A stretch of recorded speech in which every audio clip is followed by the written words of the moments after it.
I am just requesting that each and every member of the House be given the copy of the small committee report wherein makikita po kung saan po nagbawas ng kasi walang madadagdag kung walang binawas. So yun lang po ang hinihingi ko, pakita lang kung saan binawas at saan dinagdag. So Madam Chair, starting Wednesday, tatanungin natin yung mga departamento paano nila ginastos yung budget nila. Paano natin sila tatanungin kung paano nila ginastos yung budget nila kung hindi natin alam paano sila nabawasan at paano sila nadagdagan. We will be able to... Yes, Madam Chair. The highlight of the President's SONA was nung sinabi na mahiya naman kayo, initiative, errata, for the boys SOP. So ang initiative at errata ay nanggagaling po yan sa Kongreso. Kaya nga medyo nahirapan si Sec Ralph na sagutin kung paano nabawasan yung iba dahil talagang Kongreso po may alam yan. At dalawang pagkakataon po yan, sa BICAM at sa small committee. So I would like to ask the Chair to furnish all of the members the signed report of the small committee for 2025. Wait, bakit gumagalaw yung oras ko? Hindi naman kasama yung sagot. Thank you very much, Representative Chanco. The request will be put under consideration and we will let you know if it's possible to... No. Madam Chair, why should it be put under consideration? This is of public record. This is in accordance with our rules. That all committee reports must be given to all members. And that shouldn't be taken against my time because you're telling me that, teka, balik natin yung oras ko kasi sinasabi nila that will be taken into consideration. It should not be taken into consideration. Madam Chair, allow me to read this, no? Declaration of Principles and Policies. Section number 2 of our rules. Public office is a public trust. The House of Representatives and every member thereof are accountable to the people at all times. I will not read the ending portion. Number 3, efficient and effective access to and dissemination of appropriate and accurate information are imperative in lawmaking. So why should it be taken into consideration, Madam Chair?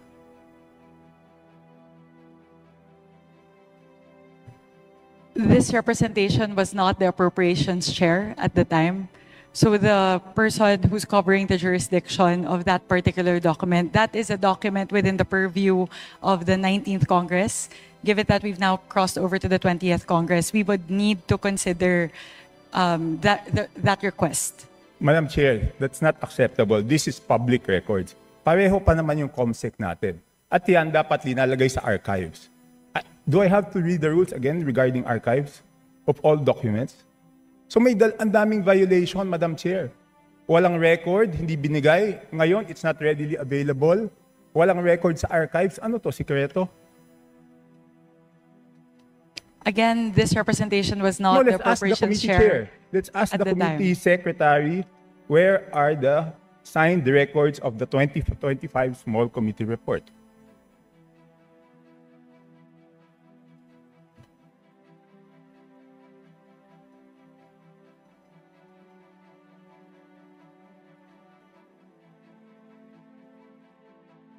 Madam Chair, simple lang to. Kung electronic dapat lahat may electronic copy. So dapat i-email sa amin lahat within 5 minutes, di ba? As a response to the Honorable Chanco, we will look into the records and look at the particular item. The subject matter of today's hearing is the briefing on the 2026 budget. So this is an internal matter that may be taken up with the Committee on Appropriations separately. So Madam Chair, starting Wednesday, tatanungin natin yung mga departamento paano nila ginastos yung budget nila.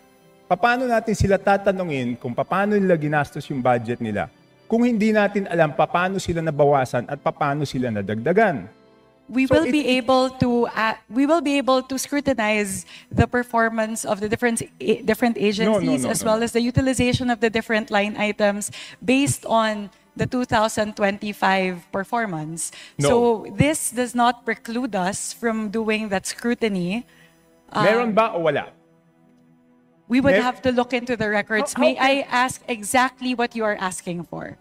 The small committee report of the 2025 budget. Let us just ask the COMSEC kung meron o wala.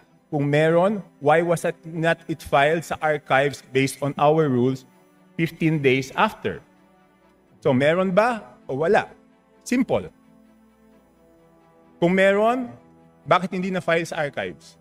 Kung wala, I will let you proceed, Madam Chair. I will not hold this budget hostage. Gusto ko lang malaman, meron o wala?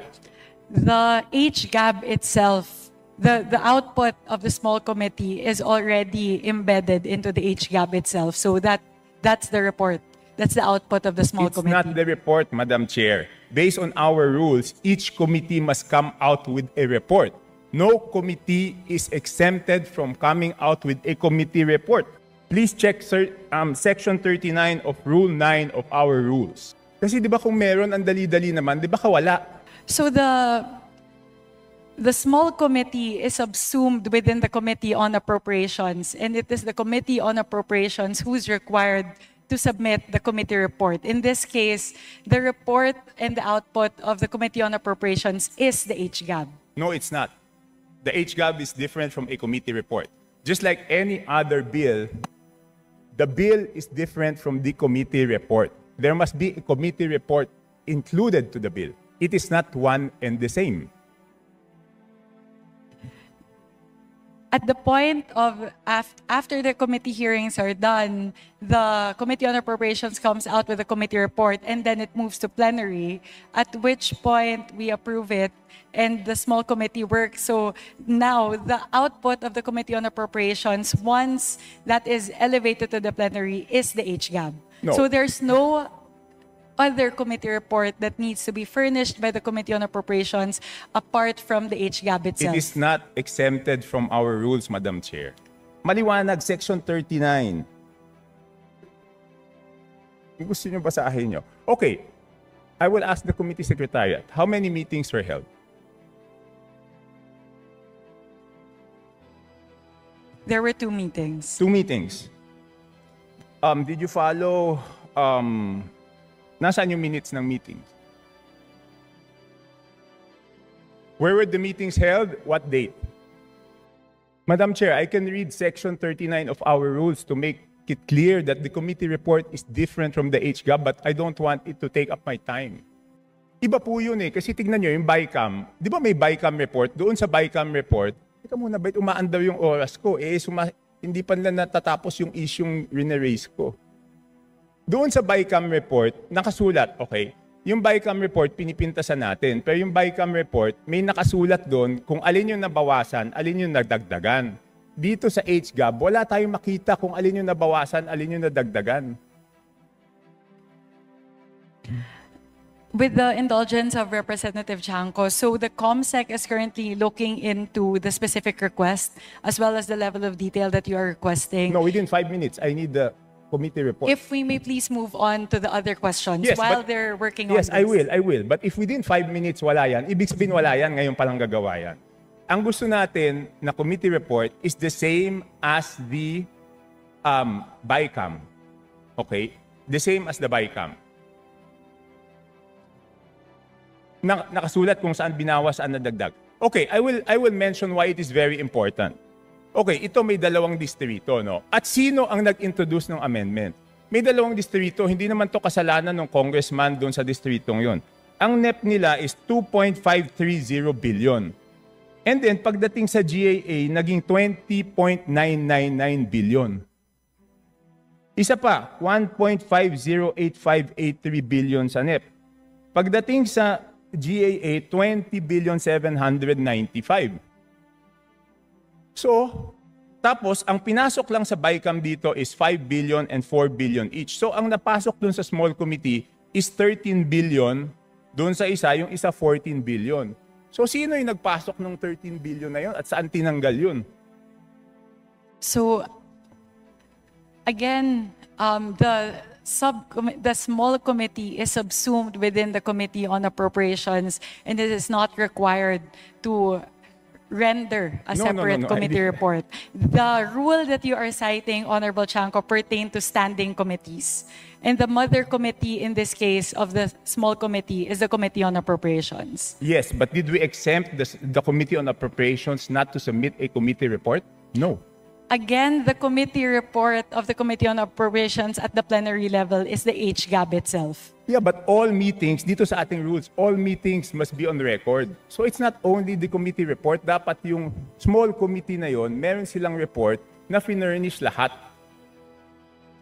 Again, if with the indulgence of the Honorable Chanco, the COMSEC is looking into the request, if we may move to the next question. Okay, I will move to the next question. Thank you very mukhang much. wala talaga. Signed committee report showing ano yung binawa, saan napunta. Okay. So it's only now, Madam Chair, that you found out that there is no small committee report? Madam Chair, it's only today that you found out that there's no small committee report? Again, Representative Chanco, I was not the chairperson of the Committee on Appropriations at NIME, nor was I linked to the budget deliberations or the deliberations of the small committee. So this is something that we are looking into based on your query. Okay. So, you mentioned in a press conference that you will have a subcommittee on budget amendments to replace the small committee. Is that correct? Yes, that is correct. Does it mean that we will now strictly follow Section 56 and 57 of our rules? That after we approve on second reading, no further amendments will be made? Yes, that is correct. So, lahat ng individual amendments will be tackled before approval on second reading? All amendments of institutional nature will all be included in the version of the bill that will be approved on second reading. No, not institutional. I'm referring to committee and individual amendments. Technically speaking, yes, both committee and individual amendments as moved, as tackled during the period of amendments in the plenary. So after the second reading, wala na pong babaguhin? Yes, that is correct. Okay.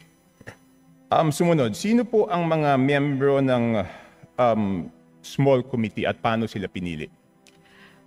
As of now, it's an ongoing discussion. It will not be small. The It's actually subcommittee on budget amendments. Yes. So we are looking into representatives nominated by each of the political parties, plus the party list coalition, plus members of the minority. So we are looking at least 10 members. So discussions are still ongoing, so I'm unable to say definitively how many the members are and who the members are. So sinabi niyo po, political parties, majority, minority. That is correct. Bakit wala pong representative ang independents?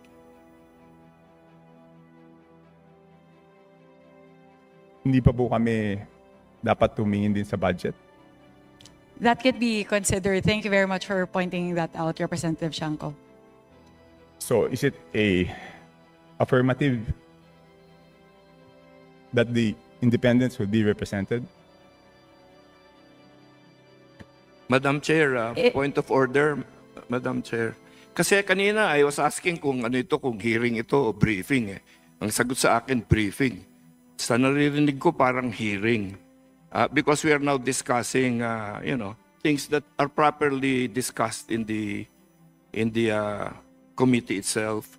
So, with apologies to my friend Congressman Chanco, baka maybe that can be discussed in a formal APRO meeting kasi we have our resource persons here that probably are wondering why they are listening to all of this. And so that also the briefing can proceed, Your Honor. Yes, to my friend, of course, the respected Honorable Puno. But on Wednesday, we will ask them how they spent their funds. So I think we all also should know whether they were deducted funds or added funds before we ask them how they... Di ba po parang kahit bata, pag humingi ng allowance, bago humingi ng bagong allowance, titignan muna kung paano ginastos, di ba? So, and I'm winding up. Check po no. Congressman Puno. No, I am not unhappy with the questions. In fact, some of them are my own questions also. I was just observing that the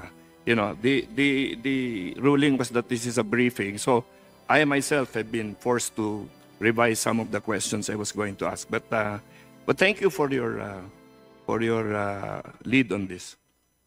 Okay, next. Lahat po na ba dapat digital na ngayon? Bakit wala pong soft copy ang HGAB? Wala pa pong HGAB Hindi. for Ibig sabihin fiscal year yung 2025. 2025 HGAB, wala pong soft copy yan. So, bakit po kaya walang soft copy ang HGAB? Kung yung NEP may soft copy na pinapublish po yung DBM, kung yung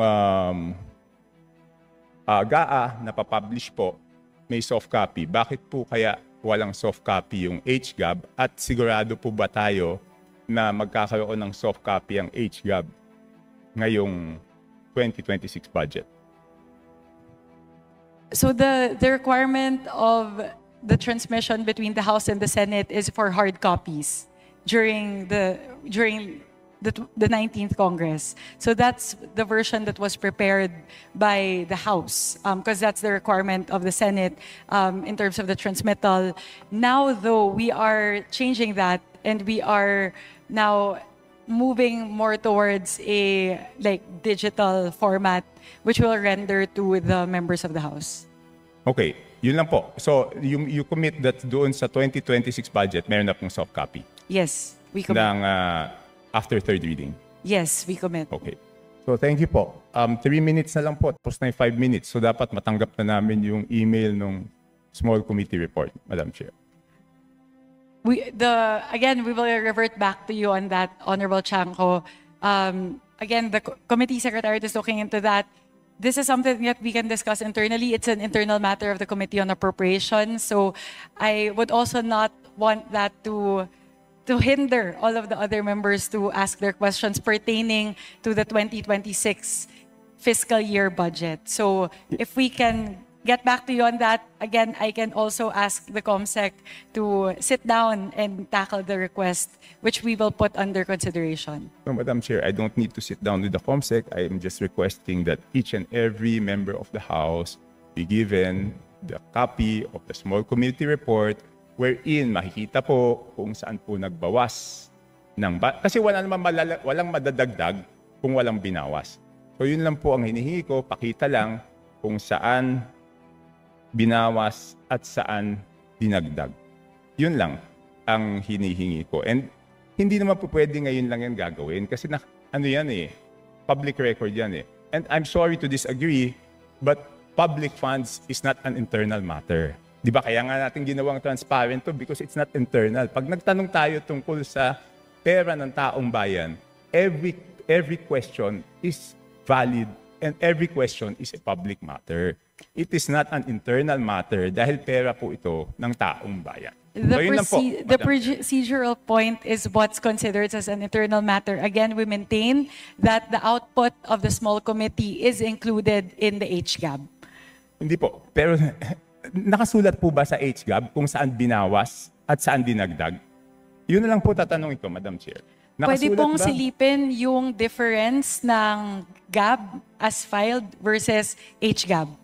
Pero dun po sa mismong forma na HGAB, hindi po nakalagay yung mga delta doon. But if you would really want that, to look into the differences, you can compare HGAB as filed for first reading vis-a-vis what's transmitted in the Senate. Madam Chair, 7,000 pages po yun. Paano ko naman babasahin yun? Doon nga sa BICAM, di ba ang ginawa nila, sinamarize nila at sinabi po nila kung ano yung binawas at ano yung dinagdag. So bakit hindi po natin magawa yun? Di ba 7,000 pages, babasahin natin isa-isa tapos hahanapin natin alin yung tumaas, alin yung bumaba. Sa BICAM po, ang ginagawa po nila, sinasummarize, nakasulat po doon.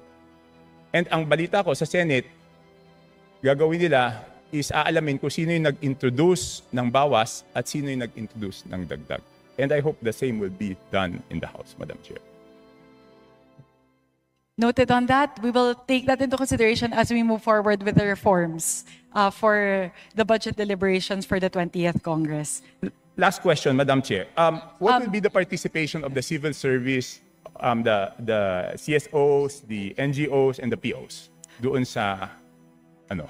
I will revert back to, I will respond to this question, but this would be the last question with the indulgence of Honorable Chanco. So they will be engaged as non-voting observers in all of the committee hearings. So they have full access to committee hearings and essentially all the deliberations of the Committee on Appropriations as well as the plenary deliberations. And we also have a People's Budget Review wherein that's a day where they can present all of their suggestions and their queries with regard to the 2026 budget. Madam, bakit pag ako nagsasalita, pati yung sagot ng chairman, tumatakbo yung oras ko? This is an extension na po. Yeah, A while ago, the countdown was in accordance to the length of your questions lang po. Yes, Congressman Erice was given 3.49 minutes extension. I was stopped at 2 minutes. So last question po. So any CSO, any NGO, any PO who wants to join and volunteers to join will be welcome. Kahit sino po. Wala tayong pipiliin.